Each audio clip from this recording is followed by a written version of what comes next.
They thought they were safe in their remote mountain cabin, tucked away in the Sierra Nevada wilderness. But on that fateful April night in 1981, evil found its way to Cabin 28 in Keddie, California, leaving behind a scene so horrific that even hardened investigators were shaken to their core. 4 innocent lives snuffed out in a savage display of violence that remains unsolved to this day.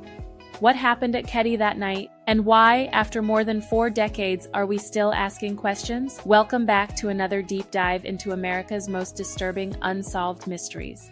I'm your guide through this chilling journey into one of the most baffling murder cases in California history. The story begins in Keddie, a tiny unincorporated community in Plumas County, California. Once a thriving railroad stop in the early 20th century, by 1981, Keddie had dwindled to little more than a collection of aging vacation cabins and a small resort lodge. It was the kind of place where people went to escape, either for a weekend getaway or, in the case of the Sharp family, to start over. Glenna Sue Sharp was a 36-year-old mother of 5 who had recently separated from her husband. Seeking an affordable place to rebuild her life, she moved with her children to Cabin 28, a modest 3-bedroom dwelling in the Keddie Resort. The cabin rental cost just $250 a month, a price that reflected the resort's declining condition, but offered Sue and her children a chance at a fresh start. On the night of April 11, 1981, Sue was at home with her 15-year-old son John, her 14-year-old daughter Sheila,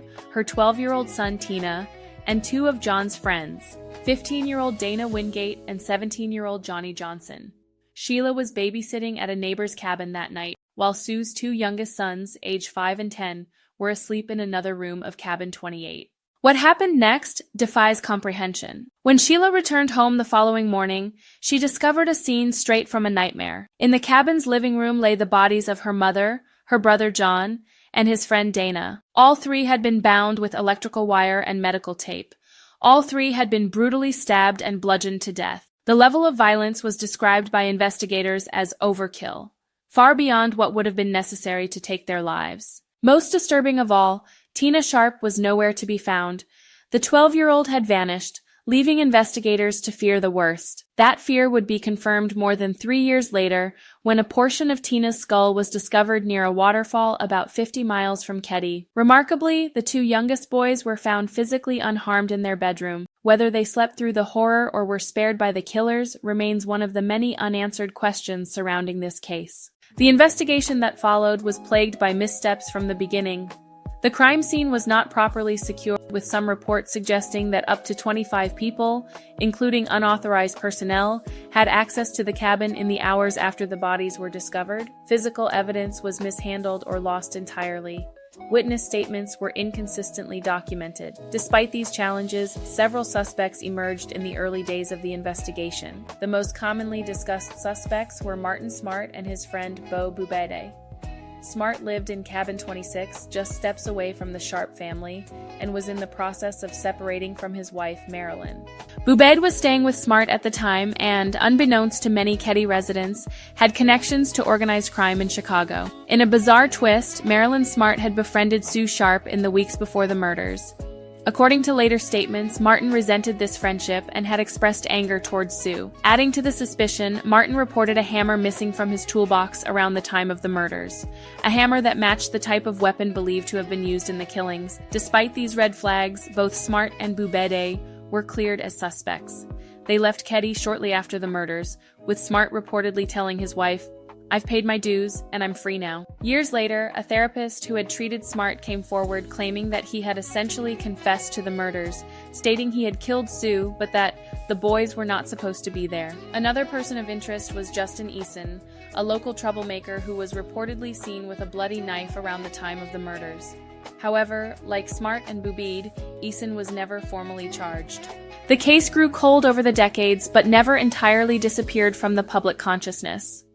In 2013, new Plumas County Sheriff Greg Hagwood reopened the investigation, applying modern forensic techniques to the remaining evidence. This renewed effort yielded some intriguing developments.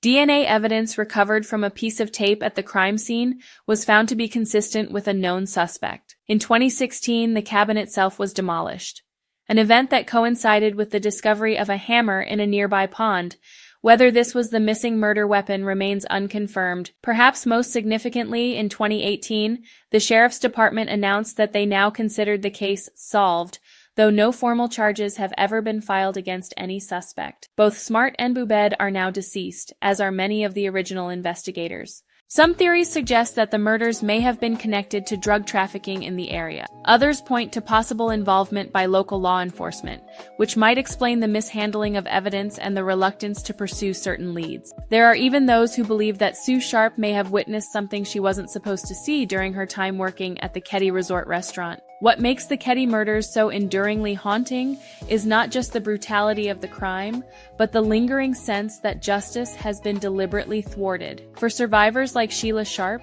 who has spent a lifetime advocating for answers, the tragedy extends far beyond that single night of violence. The Keddie Resort is gone now. Cabin 28 was razed in 2004, erasing the physical reminder of what transpired there. But the questions remain. Who killed the Sharps and Dana Wingate? Why was Tina taken from the scene? And perhaps most disturbingly, why has no one ever been held accountable? As we reflect on this terrible chapter in California's criminal history, we're reminded that behind the sensational headlines are real people whose lives were irrevocably altered. The Sharp family deserved better, both in life and in the pursuit of justice following their deaths. For those who survived, Sheila and her younger brothers, the quest for answers continues. They carry not only the trauma of loss, but the additional burden of knowing that someone got away with murder. If you found this exploration of the Keddie murders illuminating, please support our ongoing investigation into America's unsolved mysteries by liking this video and subscribing to our channel. Your engagement helps us continue shedding light on cases that might otherwise fade into obscurity. And remember, sometimes asking questions is the only way to honor those who can no longer speak for themselves.